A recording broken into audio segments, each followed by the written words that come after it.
Good evening বন্ধুরা, তোমরা কেমন আছো?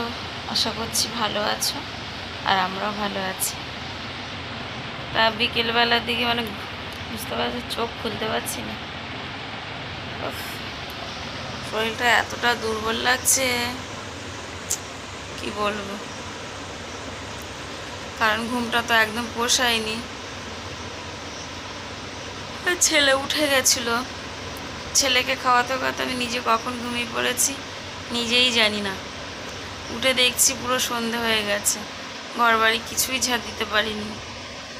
কোনো রকম চোখ মুখে জল দিয়ে এসে শুলাম, আবার শুয়ে পড়লাম। বাইরে যে দেখাবো তোমাদের দেখাতে পারছি না, কেন পুরো অন্ধকার হয়ে গেছে। Good night.